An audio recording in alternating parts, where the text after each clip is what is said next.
전능하사 천지를 만드신 하나님 아버지를 내가 믿사오며 그 외아들 우리 주 예수 그리스도를 믿사오니 이는 성령으로 잉태하사 동정녀 마리아에게 나시고 본디오 빌라도에게 고난을 받으사 십자가에 못 박혀 죽으시고 장사한 지 4일 만에 죽은 자 가운데서 다시 살아나시며 하늘에 오르사 전능하신 하나님 우편에 앉아 계시다가 저리로서 산자와 죽은 자를 심판하러 오시리라. 성령을 믿사오며 거룩한 공예와 성도가 서로 교통하는 것과 죄를 사하여 주시는 것과 몸이 다시 사는 것과 영원히 사는 것을 믿사옵나이다. 아멘. 다 같이 자리 앉으시고 찬송가 270입니다. 찬양하겠습니다.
소망고 주신 아버지 하나님, 오늘 주의 날에 저희들 하나님의 사랑하시는 백성들이 불러 모아져서 온 마음과 정성으로 예배드릴 수 있게 하심에 감사를 드립니다.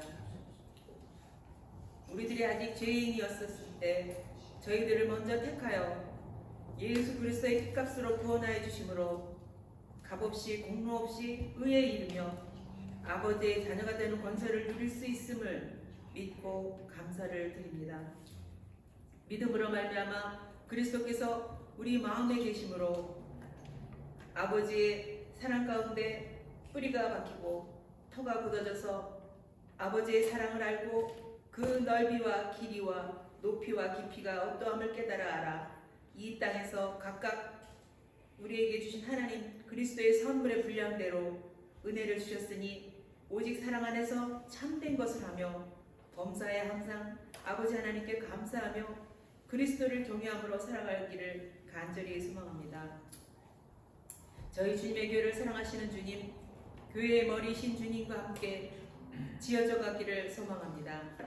한 소망 안에서 불러주시어 신앙의 공동체로서 서로 사랑하며 섬기게 하신 교우들의 삶을 오늘 이 시간 주님께 올려드립니다. 육체의 질병으로 어려움에 있는 사랑하는 형제 정추자 권사님과 김진열 집사님을 위한 기도를 들어 응답해 주시기를 간절히 원합니다.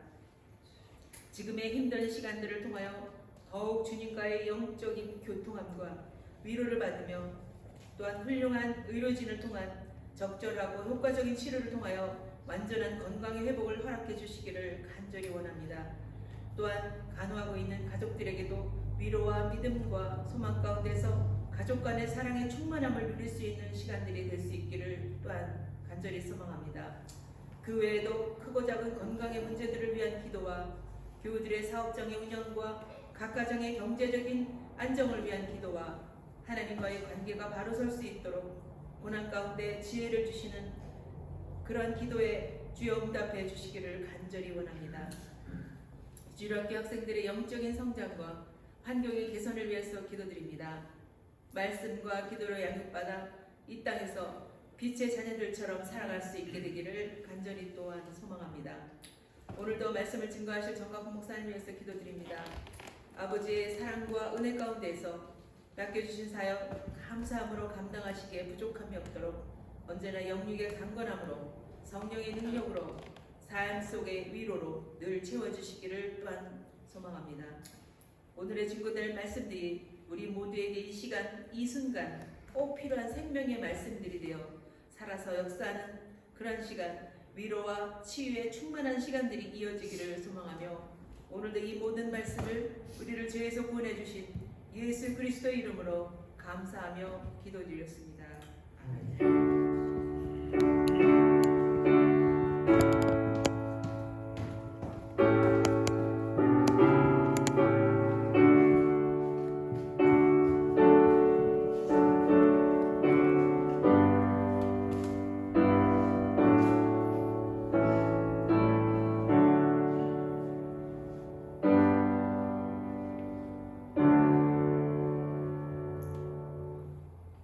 응원하겠습니다.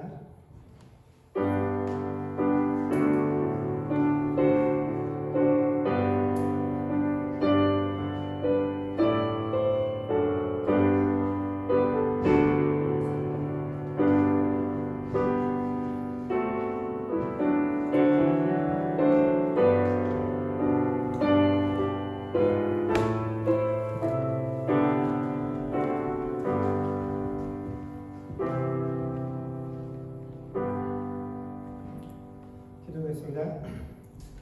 좋으신 하나님 은혜를 감사합니다. 지난 한 주간 동안에도 하나님께서 각 가정 가운데 허락하신 귀한 일터와 사업장에서 일하게 하시고 내가 거둔 모든 것들이 하나님께서 내게 베푸신 은혜인 것을 고백하며 귀한 예물을 드리게 하시니 주여 감사를 드립니다. 10의 1조로 각종 감사의 제목으로 또 주정 헌금으로 드려진 선물 가운데 우리의 중심들이 온전히 드려지게 하여 주시옵소서. 하나님 바라고 원하옵기는 우리가 이 땅을 살아가면서 우리 삶에 필요한 것들을 위하여 우리가 준비하고 계획하고 많은 노력들을 베푸나 하나님 우리가 그 모든 것들이 앞서 늘 하나님을 기대하고 하나님을 소망하며 모든 상황과 환경 가운데서 하나님을 소망하는 자들 되게 하셔서 참으로 우리가 이 땅을 살아가면서 세상에 믿지 아니하는 자들과 같이 내게 풍족하고 여유로운 삶들을 통하여 내가 살아가는 것들이 아니라 또 내가 준비하고 소망하고 계획한 내 미래의 삶들을 통하여 내가 살아가는 것들이 아니라 온전히 하나님께 붙들림 받으며 하나님의 베푸시는 은혜로 살아가는 존재인 것을 내 삶을 통하여 고백하게 하시고 하나님 내 삶을 통하여 많은 이들이 이것들을 보고 아버지 하나님을 인정하며 또한 도전받을 수 있는 그런 삶들이 되어가게 하여 주시옵소서. 그래서 우리가 일을 잘함으로 통하여 돈을 많이 벌므로 통하여 하나님께 은혜와 사랑을 받았노라고 고백하는 자들이 되지 않게 하시고 내가 어디에 서 있든지 간에 내가 그리스도의 향기를 드러냄을 통하여 저 사람은 참으로 그리스도인이라 하는 그 호칭을 통하여 그 칭찬들을 통하여 아버지 하나님 그것이 하나님께 영광이 되며 내 삶의 가장 귀한 열매들이 되어질 수 있는 그런 삶으로 소망을 삼고 살아갈 수 있는 주의 백성들 되게 하여 주시옵소서. 다른 이들보다 더 열심히 일할 수 있도록 육신의 강건함들을 허락하여 주시고 다른 이들보다 더욱더 마음의 넉넉함들을 베풀 수 있는 아버지 하나님 세상의 지혜들과 하나님 마음을 들어 품고 우리에게 주어진 삶을 살아갈 수 있도록 주께서 은혜 가운데 함께하여 주시옵소서. 오늘도 피치 못할 형편들로 인하여 함께하지 못하는 많은 지체들이 있습니다.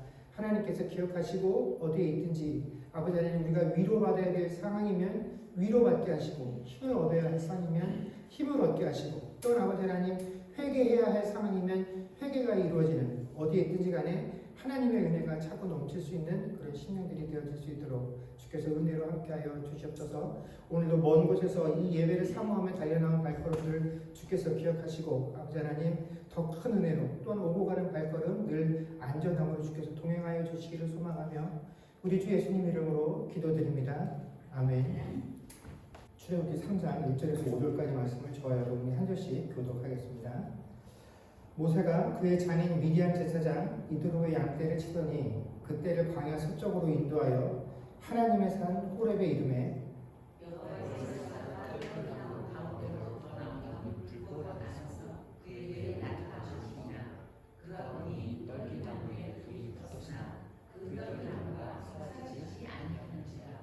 이에 모세가 이르되 내가 돌이켜 가서 이 큰 광경을 보리라 떨기나무가 어찌하여 타지 아니하는고 하니 그때에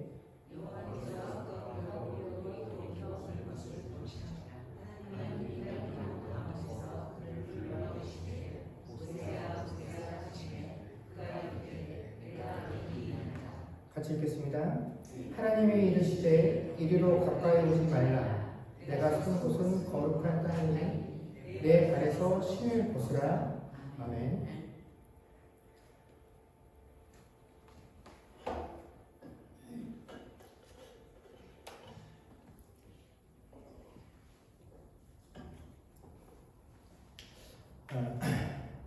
우리가 모세라는 인물에 대해서는 굉장히 익숙하죠.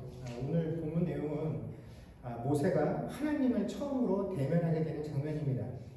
장인의 양떼를 치기 위해서 늘상 이 호렙산으로 양떼를 인도하였던 이 모세가 그 지난 날에는 보지 못했던 놀라운 광경을 오늘 본문에서 경험을 하게 되죠. 한 떨기나무가 불이 붙었는데 그것이 불이 탐에도 불구하고 재가 돼서 사그라들지 않고 계속해서 그 떨기나무가 불에 타고 있는 광경을 보게 됩니다. 그래서 이 광경이 너무 기이해서 모세가 가까이서 도대체 이게 무슨 상황인가 하고 보려고 그 나무 근처로 다가갔더니 갑자기 그 불꽃 가운데서 하나님의 목소리가 들리죠. 그러면서 이렇게 말씀하십니다. 이리로 가까이 오지 말라. 내가 선 곳은 거룩한 땅이니 내 발에서 신을 벗으라 라고 하나님께서 모세에게 말씀하십니다. 왜 하나님께서 보통 우리가 하나님과 신앙생활할 때 하나님과의 친밀함을 강조하기 위해서 우리가 어떻게 하든지 더 하나님께 가까이 나아가야 된다라고 우리가 생각들을 하고 또 하나님께서도 우리를 하나님 가까이로 초청하신다라고 하나님 가까이 오라라고 우리가 여긴다라고 생각들을 합니다. 그럼에도 불구하고 오늘 본문의 말씀 보면 모세가 하나님께 가까이 나아가니까 하나님께서 모세에게 가까이 오지 말라라고 명령을 하시는 광경을 보게 됩니다. 그리고 네가 선 곳은 거룩한 곳이니 신발을 벗으라 라고 명령을 하시죠. 그래서 이 부분에 대해서 성경학자들이 다양한 견해들을 제시하고 있습니다. 첫 번째 해석은 이런 해석이 있습니다. 하나님께서 모세를 처음 당신의 일꾼으로 불러셔서 자신의 일을 맡기시는 그 과정에서 이제부터 너는 내 종이 되어서 내가 시키는 일을 하며 나를 섬겨야 될 것이다 라는 그런 의미에서 신발을 벗으라 라고 명령하신 것이다 라고 주장을 하는 견해입니다. 이게 왜 그러냐면 우리가 성경을 읽다 보면 성경에서 우리가 신발을 신거나 신발을 벗는 것이 신분의 문제와 관련되어져서 설명이 되어질 때가 참 많이 있습니다. 대표적인 경우가 어떤 경우냐면 누가복음 15장에 보면 집을 나갔던 둘째 아들이 정신을 차리고 그 아버지께로 돌아오는 그 아버지의 비유가 있죠. 그럴 때 보면 이 집 나갔던 아들이 돌아올 때 그 아들이 맨발로 돌아옵니다. 그래서 아버지가 그 아들을 맞이하면서 제일 먼저 했던 일 중에 하나가 뭐냐면 아들에게 신을 내어줘서 신을 신도록 해준 것입니다. 이게 왜 그러냐면 이 아들이 집 나갔던 아들이 돈을 다 잃어버려서 가난했기 때문에 그 신발을 살 돈도 안 되고 그 정도 형편도 안 돼서 맨발로 돌아오는 것이 아니라 이 아들이 나가서 가진 재산을 다 탕진한 이후에 그의 신분이 종으로 떨어지게 되죠. 누군가를 섬기면서 종살이를 하다가 내가 이렇게 종살이를 할 바에야 우리 집 아버지 밑에 가서 종살이하는 게 낫겠다 싶어서 아버지의 종이 되겠다라고 돌아온 것이죠. 자, 그래서 그 당시에 이게 정확하게 그 이유 때문인지는 모르지만 그 당시엔 주인들이 종이나 노예에게 신발을 신기지 않았습니다.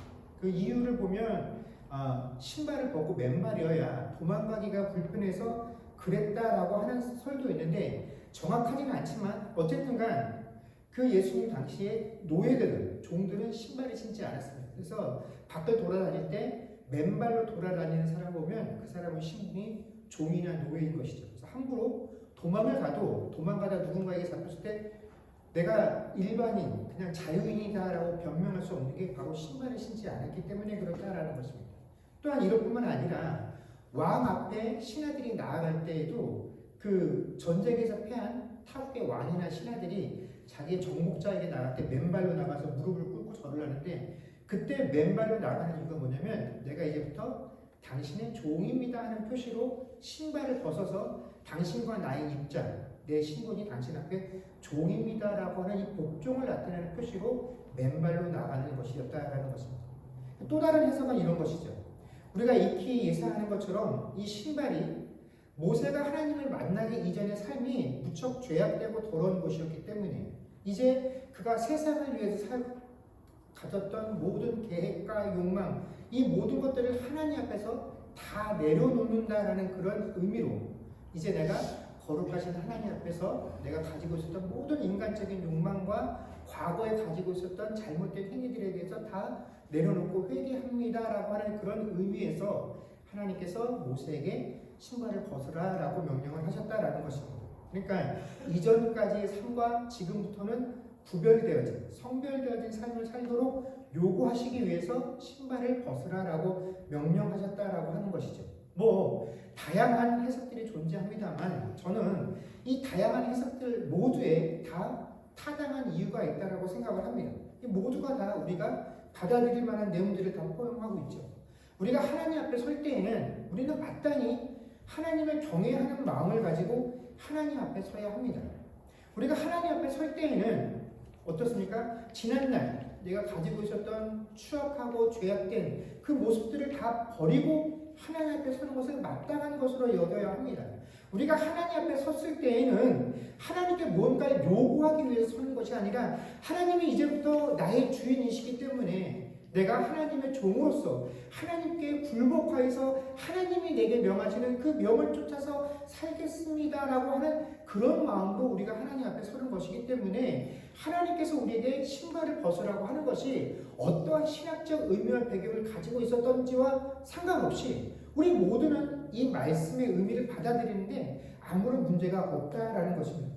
그런데 오늘 저는 하나님께서 모세를 향하여 신발을 벗으라고 하셨던 그 이유가 무엇이 되었든지 간에 신발을 벗으라고 하는 그 의미보다는 하나님께서 어디에서 모세에게 그 신발을 벗으라고 하셨는지 그 장소에 관한 것에 대해서 더 집중했으면 하는 마음으로 오늘 본문 말씀을 준비했습니다. 여러분, 하나님께서 모세에게 신발을 벗으라고 하신 이 위치는 호렙산이죠. 이 호렙산의 위치가 정확히 어딘지는 지금까지도 분명하게 밝혀지지 않았습니다. 우리가 성경을 읽다 보면 신의 산이라고도 하는데 이 호렙산과 신의 산은 같은 산을 의미하는 것입니다. 때에 따라서 다른 명칭으로 등장하기도 하는데 어찌되었든지 간에 이 호렙산은 이스라엘 민족에 있어서 굉장히 중요한 사건들을 경험하게 되는 그런 중요한 장소입니다. 오늘 이스라엘의 민족 지도자였던 모세가 하나님과 만나는 곳이기도 하고 출애굽한 이스라엘 백성들이 오랫동안 머물면서 십계명을 받았던 장소도 바로 이 호렙산입니다. 그리고 무엇보다도 오늘 본문에서 이 호렙산을 우리에게 뭐라고 설명하고 있냐면 하나님의 산 호렙이다라고 가르쳐주고 있다는 것이죠. 그런데 하나님의 산 호렙이라고 하는 이 명칭이, 이 표현이 이곳이 하나님의 산이기 때문에 하나님이 항상 이 산에 머물고 계신다라는 의미는 아니다라는 것입니다. 이곳이 하나님의 거처이기 때문에 누구라도 이 산에 오르기만 하면 하나님을 만날 수 있다. 그런 의미도 아니고 그렇기 때문에 이 산이 신성한 곳이다라는 의미를 나타내는 것도 아니다라는 것입니다. 애굽에서 도망친 모세가 다시 이 광야에서 40년간의 세월을 보내고 다시 애굽 땅으로 돌아가게 되는데 이 40년 동안 모세가 장인의 양떼를 치기 위해서 이 호렙산을 수천 번도 더 오르락내리락 걸었을 것입니다. 이 40년의 시간 동안 그만큼 시간이 흘렀는데 만약에 이것이 하나님께서 거하는 거룩한 곳이었다라고 한다면 그래서 모세가 하나님 가까이 나오는 것을 하나님께서 원치 않으셨다라고 한다면 이 만남 하나님께서 오늘 모세에게 말씀하셨던 이 말씀의 대화의 내용이 언제 이루어져야 하냐면 첫날 모세가 호렙산에 올렸던 첫날에 이루어졌어야 합니다. 그런데 지금까지 한 번도 이런 일이 없었다라는 것이죠. 모세가 이 산을 수없이 오르내릴 때 야 어떤 이런 기이한 일이 있나 하고 마음속에 의문을 품을 만한 일도 한 번도 겪어보지 못했다라는 것입니다. 이렇게 40년의 시간이 흘렀다라는 것이죠. 그렇기 때문에 이 산 자체가 거룩한 산이다라고 이곳에 하나님이 머무시는 곳이다라고 우리가 생각할 만한 것이 전혀 없다라는 것입니다. 그리고 우리가 성경을 읽다 보면 모세가 오늘 경험했던 것과 똑같은 경험을 한 또 다른 인물이 있습니다. 누구냐면 바로 여호수아죠. 여호수아가 이제 요단강을 건너서 여리고성을 정복하기 직전에 그 여리고 평야에 머무는 동안에 하나님의 군대 장관을 만나게 됩니다. 그래서 그때 하나님의 군대 장관이 여호수아에게 뭐라고 하냐면 네 발에서 신을 벗으라라고 요구를 합니다. 왜냐하면 네가 선 곳은 거룩한 곳이기 때문이다라고 이야기를 하죠. 여러분 지금 이스라엘 백성들과 이 여호수아가 머물고 있는 곳은 요단강 서편이죠. 그래서 너희가 이제 요단강을 건너서 가나안 땅에 들어가게 되면 그곳에 있는 모든 가나안 족속을 진멸하라고 하나님께서 명령하셨던 그 첫 번째 싸움을 앞두고 있는 상황이었습니다. 하나님 보시기에 너무 악해서 이곳을 진멸하셔야 되겠다라고 하는 것이 바로 그 가나안 지역이었는데 그 가나안 지역에서 여호수아가 하나님의 군대 장관을 만났을 때 그 군대 장관이 뭐라고 하냐면 신발을 벗어라. 왜냐하면 네가 선 곳이 거룩하기 때문이다라고 말씀하셨다라는 것입니다. 이 말은 얼핏 앞뒤가 안 맞는 것 같지 않습니까? 거룩하지 못하고 폐역한 곳이니까 이스라엘 백성들에게 이곳을 진벌하라고 이곳에 있는 모든 것들을 진멸하고 살려두지 말라라고 명령하신 그 땅인데 그 땅에 들어와 있는 여호수아에게 네가 선 곳은 거룩한 곳이니 신발을 벗으라라고 하나님께서 명령하셨다라는 것입니다. 이 말씀은 우리에게 무엇을 의미하냐면 우리의 삶 가운데 신성한 것, 거룩한 것, 그렇지 못한 곳이 구별될 곳이 없다라는 것입니다. 그렇다면 어떠한 곳이 거룩한 곳이냐? 하나님께서 계신 곳이 거룩한 곳이다라는 것을 우리에게 말씀해 주고 계신다라는 것입니다. 하나님이 찾아오시는 곳이 곧 하나님이 계시는 곳이고 하나님이 계시는 곳이 곧 거룩한 땅이라는 것. 이것이 오늘 성경이 우리에게 말씀해 주시고 하는 내용이다라는 것이죠. 그런데 우리는 일반적으로 이것과 반대되는 개념들을 가지고 있습니다.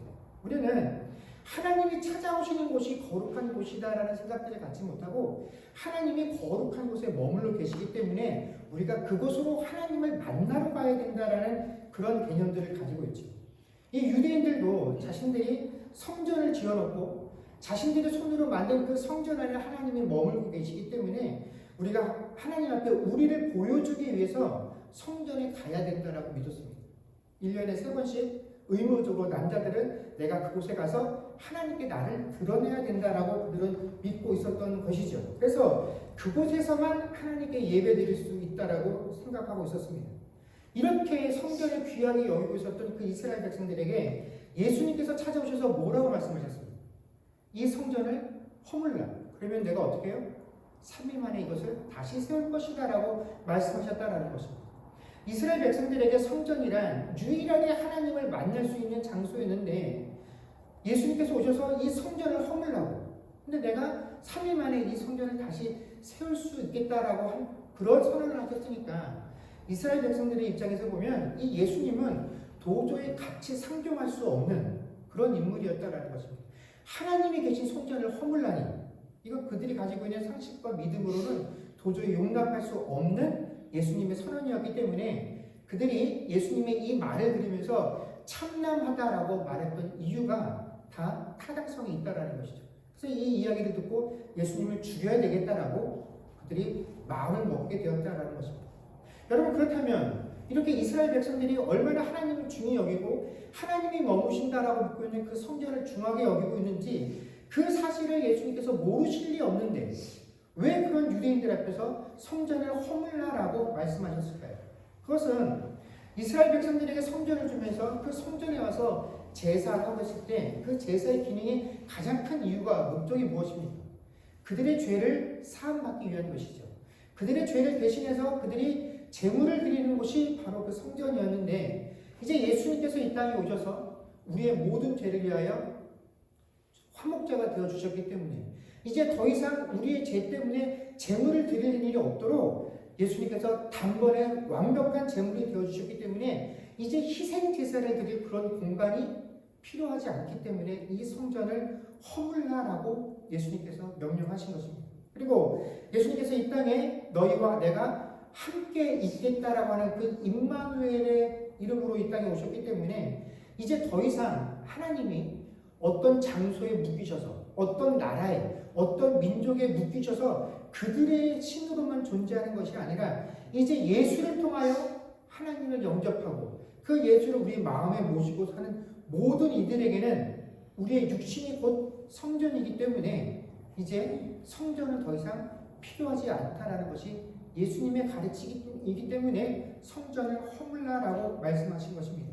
예수님께서는 이제 우리에게 더 이상 눈에 보이는 어떤 특별한 장소, 어떤 거룩한 곳이 있다라고 여기지 말라라고 우리에게 말씀하신 것이죠.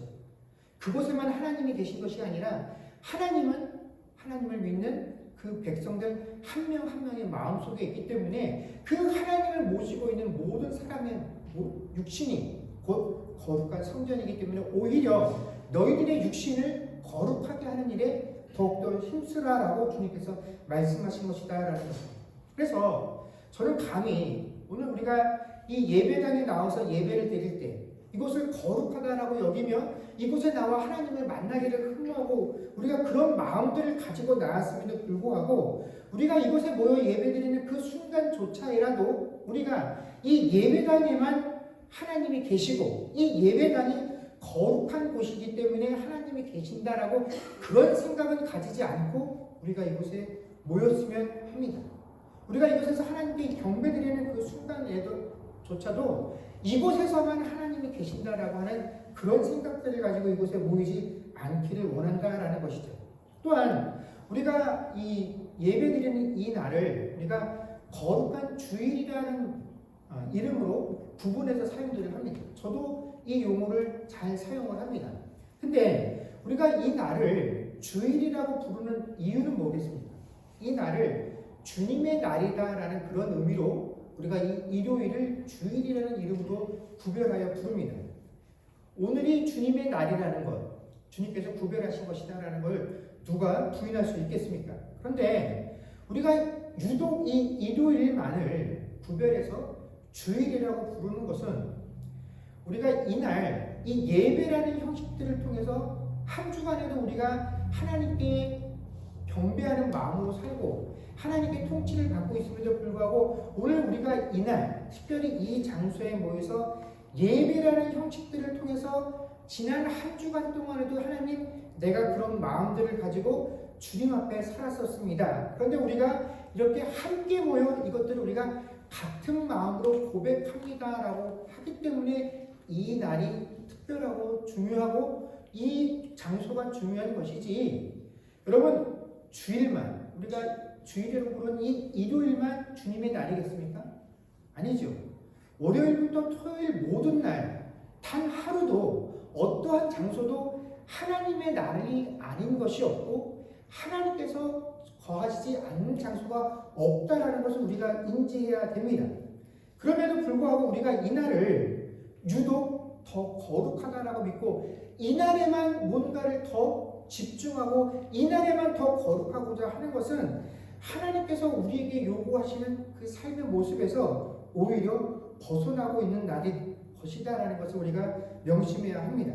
우리가 하나님께서 우리에게 허락하신 그 모든 날들, 하루하루가 매일매일이 하나님의 날이요, 내가 살고 있는 이 한 날 한 시간, 이 1분조차도 하나님께서 나와 함께 하시지 아니한 적이 없으며, 내가 예배당에 있던 밖에 나가서 생활하든 어디에 머물든지 간에 하나님께서 나와 함께 하지 아니하시는 것이 없다라는 것들을 우리가 인지하지 못한다라고 한다면, 우리가 우리의 입술로 오늘은 거룩한 곳이고 거룩한 예배당에 모여서 우리가 이렇게 특별하게 구별하는 이런 아무런 의미가 없다라는 것을 우리가 인지해야 합니다. 우리가 입술로 이 날은 거룩하고 특별합니다라고 아무리 고백해봐야 내 실제 삶 속에서 하나님을 의식하지 못하고 있다라고 한다면 내 입술로 하는 그런 구별들은 아무런 의미가 없다라는 것이죠. 여러분, 우리가 이런 얘기, 이런 경험들 많이 하지 않습니까? 일반적으로 우리가 신자들의 삶을 평가할 때 교회에서 만나는 저분과 밖에서 들려오는 저분의 이야기가 달라서 우리가 당황스러운 일들을 자주 경험하게 됩니다. 교회에서 내가 만나는 저분은 너무나 헌신적이고 겸손하고 친절하고 착한데, 교회 밖에서 들리는 저분에 관한 이야기들을 들어보면 저분은 교만하고 무례하고 이기적이고 욕심 많고, 이런 평가를 듣는 것들을 우리가 빈번하게 접하게 됩니다. 이래서 교회 다니는 사람들이 교회 안에 있을 때와 교회 밖에 있을 때가 서로 달라서 이중적인 모습들을 보여서 위선적이다라고 그런 비난들을 심심치 않게 듣게 됩니다. 목회자로서 또 신자로서 저는 그런 상황들을 대면할 때마다 이렇게 스스로를 위안합니다. 그래, 우리가 예수님께 구원받아서 비록 그리스도인이라 거룩한 무리라 일컬음을 받기는 했으나 그래도 우리가 완벽하고 완전하게 성화되지 못한 존재이기 때문에 우리에게는 아직도 악한 옛사람의 본성들이 남아있기 때문에 어쩔 수 없는 일이다. 그러나 우리가 교회에 열심히 출석하면서 신앙생활하고 또 교회에서 가르치고 우리가 열심히 배우며 예수님 닮기를 갈망하다 보면 그러한 마음들로 우리가 신앙생활하면서 시간이 점점 흐르게 되면 이런 이중적인 모습들은 세상 사람들이 위선적이다라고 손가락질하는 이 행태들이 당연히 자연스럽게 극복될 것이다라고 생각을 해왔습니다. 왜냐하면 신자라면 마땅히 교회 안과 밖에 내 모습이 달라서 세상 사람들에게 손가락질 받는 그 상황 처해 있는 나 자신에 대해서 누구보다 가장 실망할 사람이 자기 자신이기 때문에 그렇다라는 것이죠. 야, 내가 하나님 백성인데 밖에서 나가서 내가 그리스도인이라 일컬음을 받는데 교회 안에서의 내 모습과 세상에서 내 모습이 달라서 세상 사람들이 야, 교회 다니는 것들 뭐 저렇게 위선적이냐는 그런 이야기를 들을 때마다 내가 하나님 앞에 부끄러워서 어떻게 하지?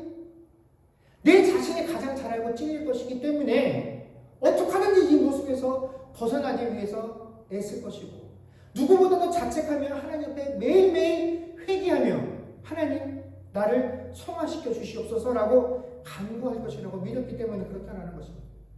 그런데 이제 목사가 되고 나서 저의 생각이 잘못됐다라는 것을 깨달았습니다. 제가 깨달은 게 뭐냐면 이건 우리가 이중적인 게 아니에요. 위선적인 게 아니에요.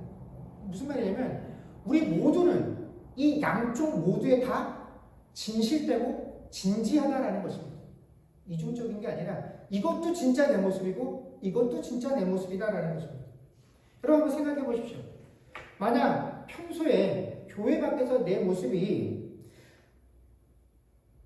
세상 사람들이 말하는 것처럼 겸손하지 못하고 사악하고 이기적이고 욕심 많은 그런 사람이었다라고 한다면 그런 사람이 교회 안에 들어와서 교회 안에서 형제 자매들에게 그 모습들을 감추고 나는 겸손하고 사랑 많고 넉넉하고 풍성한 사람처럼 보이려고 한다면 여러분 어디선가는 좀 어색한 모습들이 드러나지 않겠습니까? 야, 저 사람 좀 어색한데? 뭔가 좀 진실되지 못한데 누구라도 느낄 수 있을 것입니다. 또 반대로 교회 안에서 겸손한데 내가 세상에 나가서 이렇게 겸손하게만 살면 내가 손가락질 받고 내게 돌아오는 거 챙길 수 없으니까 그래, 내가 교회 밖에서는 좀 악바리 같이 욕심도 좀 내면서 살아야지 하고 그렇게 애쓰고 노력한다라고 할지라도 여러분, 천성이 교회 안에서 겸손하고 베풀고 양보하는 것들이 몸에 밴 사람이라고 한다면 그 사람이 세상에 나가서 내 것을 위해서 좀 욕심내려고 하는 그 모습들을 보면서 그 모습이 얼마나 부자연스럽겠습니까? 세상 사람들이 보면서 아마 평가할 거예요. 야, 난 안 그래 라고 말하죠. 에이, 우리가 너를 아는데 넌 그렇게 못해 라고 평가해 줄 것이다 라는 것입니다. 그런데 세상에 나가서 내 모습은 어떻습니까? 세상 사람들이 겉에서 만나는 내 모습을 다 진실된 모습이라고 생각합니다. 밖에서 만나는 네 모습이 너는 그런 사람. 근데 교회 안에 나와서 들어와서 보게 되는 권사님, 목사님, 집사님, 성도로서의 우리의 모습은 또 이런 분이 세상에 없다 라고 평가를 내릴 만큼 우리는 세상에서나 교회에서나 모든 모습들에 대해서 완벽하고 진실되고 그 모든 것이 진짜 우리의 모습이다라는 것입니다. 이것이 단순하게 아직은 우리가 성화되지 못했기 때문에 우리 안에 옛 본성들이 남아있어서 이것들이 시간이 지나면 다 없어지고 내가 새 사람을 입으면 자연스럽게 해결되어진 문제야. 그런 문제가 아니라 애초부터 우리가 다른 목표를 가지고 잘못된 신앙관들을 가지고 신앙생활하고 있다고밖에 여길 수 없다라는 것입니다. 그렇지 않다면 왜 밖에서의 우리들의 모습과 안에서의 우리의 모습들이 이토록 다를 수 있는지 설명할 방법이 없다라는 것이죠. 도대체 어떤 잘못된 신앙들을 가지고 있느냐? 우리가 하나님은 이 거룩한 예배당 안에만 계시는 분이다라고 믿는다라는 것입니다. 그래서 예배당 안에 와서는 거룩하신 하나님과 대면하기 위해서 나도 얼마든지 거룩해질 수 있다라는 것입니다. 하나님 앞에서 늘 거룩을 이야기하고 겸손을 이야기한다라는 것입니다. 그래서 주님의 말씀을 대하고 있어서도 아무런 거리낌 없이 아멘이라고 외친다라는 것이죠. 그러나 교회 밖으로만 나가면 내가 만나는 모든 사람들과 일터의 동료들과 가족들과 그곳에는 하나님이 없다라고 여기며 산다라는 것이죠.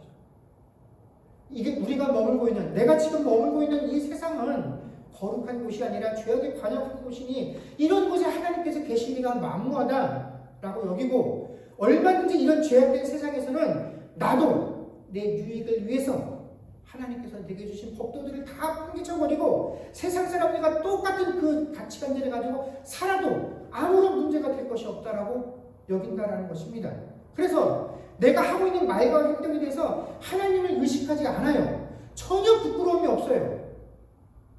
그리고 하나님 앞에 돌아와서 이 전에 섰을 때에도 회개하지 않습니다. 내가 그곳에서 무슨 말과 무슨 행동을 가지고 어떤 기준을 가지고 살았는지 하나님이 모르신다라고 여기기 때문이다라는 것입니다. 그러니 회개할 것이 없는 것이에요. 이곳에 와서도 늘 하나님 세상을 추락하고 얼마나 더러운지 몰라요. 그 세상을 정죄하고 늘 주변을 탓하고 그들에게 하나님의 진노가 내리기를 간구한다라는 것입니다. 그렇게 아무런 가책도 없고 부끄러움도 없이 그냥 마음대로 내가 하고 싶은 대로 세상에서 살다가 교회에 나와서는 또 아무렇지 않게 거룩을 이야기한다라는 것입니다. 사랑을 이야기한다라는 것입니다. 이것이 우리의 모습이다라는 것입니다. 이 안에서 보여지는 내 모습도 진실된 것이고 밖에서 보여지는 내 모습도 진실되다라는 것입니다. 근데 여러분 우리가 명심해야 될 것이 있습니다. 여러분 우리가 주님을 만난 이후에 그 이후로는 우리가 주님이 나의 주인 되시고 내가 늘 주님을 의식하고 주님이 나를 떠나서 사신 적이 없다라고 우리가 생각을 하지만 여러분 그게 아니에요. 우리가 주님을 만나서 중생한 이후에 그 사실들을 인지하고 깨달았지만 내가 깨닫고 인지하지 못했을 뿐이지 우리는 언제 하나님께 택함을 받은 존재들입니까? 창세전에 내가 하나님을 인지하지 못하고 하나님을 알아서 회개라는 것을 하지 못하는 그 순간에도 하나님은 나와 함께 하시면 내가 내뱉었던 모든 말과 행동들을 다 보고 계셨다는 것입니다. 그 사실들을 우리가 알아야 해요. 그 이후에 있었던 일뿐만 아니라 그 전에도. 그렇기 때문에 지금 이 순간에도 내가 하나님이 아니라 하나님 나 억울합니다 라고 내가 하나님께 이야기한다고 해서 하나님이 그래 억울해? 라고 판단해 주지 아니하신다는 겁니다. 너는 기억하지 못하지만 나는 불꽃 같은 눈동자로 네가 어떻게 살아왔는지를 다 기억하고 있다라고 말씀하신다는 것입니다. 하나님 나를 잘못하지 않고 상대방이 잘못이라고 아무리 주장하고 상대방을 탓한다라고 할지라도 내가 그렇게 탓했기 때문에 상대방이 허물이 되지 않는다라는 것입니다. 무슨 소리야? 내가 그 순간에 그 자리에 있었는데 내가 다 보았는데 그게 어떻게 상대방의 탓이야? 너의 탓이지. 내가 그렇게 하나님께 울부짖는다라고 해서 그렇게 되어지는 것이 아니다라는 것입니다. 내가 어디에서 일하고 누군가와 이야기를 나눌 때 그 자리에 항상 주께서 함께 하시면 나의 모든 행동과 말들을 기억하고 계신다라는 사실, 이걸 우리가 자각해야 합니다. 왜? 그 사람과의 관계를 의식해서 그렇게 하는 것이 아닙니다. 내가 지금 이 사람에게 말을 부드럽게 하고 행동을 잘해줘야 나중에 내가 어렵고 힘들 때 이 사람에게 도움을 받겠지. 그 사람을 의식해서 그렇게 하라는 것이 아니라 하나님을 의식해서 그렇게 하라는 것입니다. 하나님이 보신다고요. 하나님이 판단하신다고요. 여러분, 내가 이렇게 살아가면서 내 삶에서 하나님의 가치대로 살지 않으면서 하나님 없이 살면서도 전혀 두렵지 않고 겁나지 않은데 정작 내가 낙심되고 절망되고 두려운 일이 생기면 하나님 어떻게 하나님의 자녀인 나를 이렇게 내버려 두십니까? 라고 어떻게 그렇게 당당하게 주님께 요구할 수 있겠느냐 하는 것입니다. 어떻게 이렇게 당당하게 하나님의 국면을 주장할 수 있느냐 하는 것입니다. 여러분, 하나님은 하나님 없이 살아가고 있었던 모세에게 그의 일상으로 찾아오셔서 신발을 벗으라. 네가 선 곳이 거룩하기 때문이다 라고 말씀하셨습니다. 하나님께서 택하셨던 그 거룩한 백성이었던 그 모세에게 그렇게 말씀하신 이유가 무엇이겠습니까? 하나님께서 택하셨고 하나님께서 어떤 계획과 비전을 갖고 계신다는 것을 알고 있었음에도 불구하고 그것들이 낙심되고 좌절되었을 때 모세는 하나님과 자신이 아무런 관련이 없는 사람인 것처럼 40년의 시간들을 살아왔습니다. 하나님께서는 모세가 그렇게 되지를 않으셨다는 것이죠. 이제 모세가 하나님 앞에 와서 하나님을 의식하고 살아가는 그런 하나님의 백성 되기를 원했기 때문에 모세의 삶으로 들어오셔서 모세에게 내 앞에 서는 사람이 되라고, 거룩한 하나님을 의식하며 사는 자가 되어달라고 명령하셨다라는 것입니다. 여러분, 오늘 우리가 거룩한 주일이라고 부르는 이날에 하나님께서 계시는 이 예배당에 모여서 우리가 말씀을 듣기 때문에 우리가 거룩해지는 것이 아닙니다. 오히려 우리는 이 짧은 시간, 이곳에서 예배 드리는 것보다 더 많은 시간들을 우리가 의식하지 못하는 그 하나님의 시선 앞에 놓여있는 채로 살아가고 있다는 것입니다. 이곳에서 아무리 거룩하고 구별되어 것처럼 보이려고 노력한다 할지라도 더 많은 순간과 더 많은 시간 속에서 민낯으로 우리는 하나님 앞에 서게 되어진다는 것입니다. 그렇기 때문에 우리는 매 순간순간마다 내게 주어진 그 삶 속에서 내가 선 곳은 거룩한 곳이니 네 신발을 벗으라라고 하는 그 하나님의 요구에 우리가 두려움을 가져야 합니다. 사랑하는 성도 여러분, 우리는 이미 하나님 앞에 네가 선 곳은 거룩한 곳이니 네 신발을 벗으라라고 하는 이 하나님의 요구를 받고 하나님 앞에 선 자들입니다.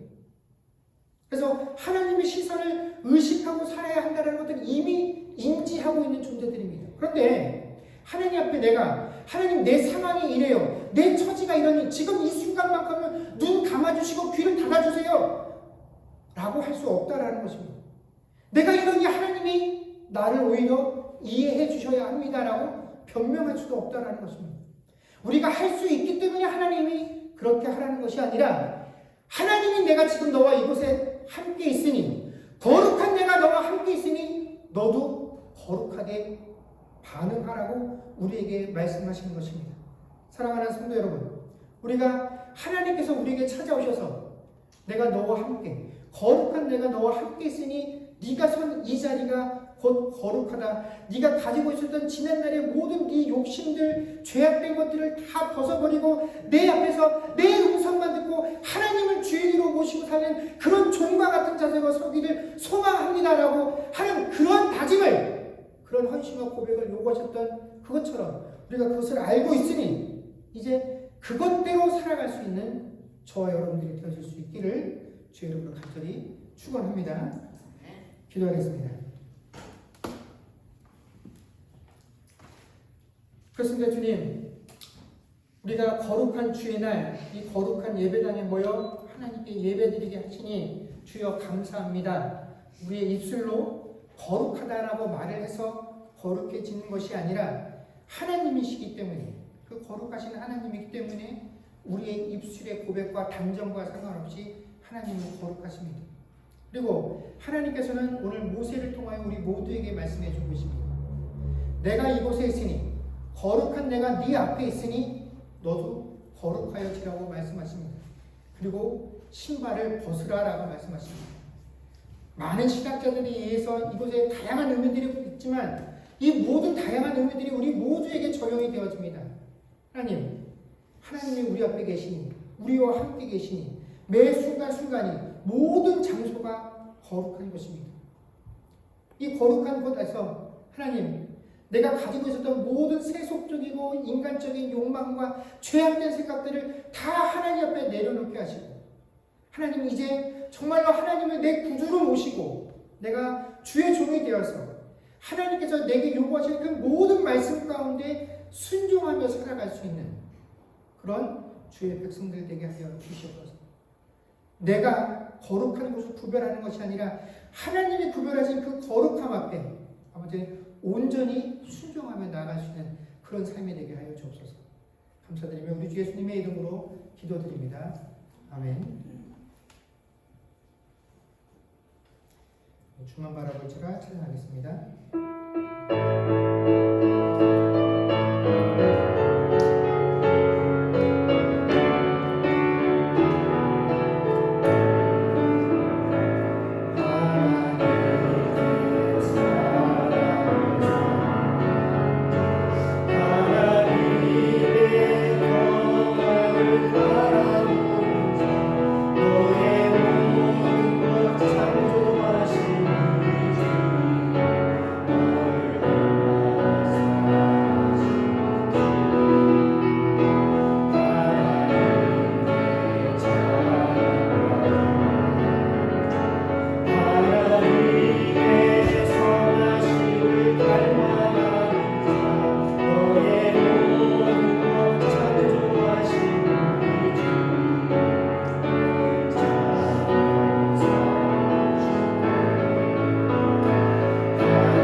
지금은 우리 주 예수 그리스도의 은혜와 하나님 아버지의 크신 사랑과 성령님의 교통하심과 충만케 하는 역사가 이제 내가 서 있는 모든 것이 하나님이 계신 곳이기에 매 순간 모든 장소가 거룩한 곳이므로 그 거룩함에 합당하게 살기로 고백하는 주의 백성들과 그의 가정과 사업과 자녀들과 그 미래와 이 교회 위에 이제로부터 영원토록 함께 있을지어다. 아멘.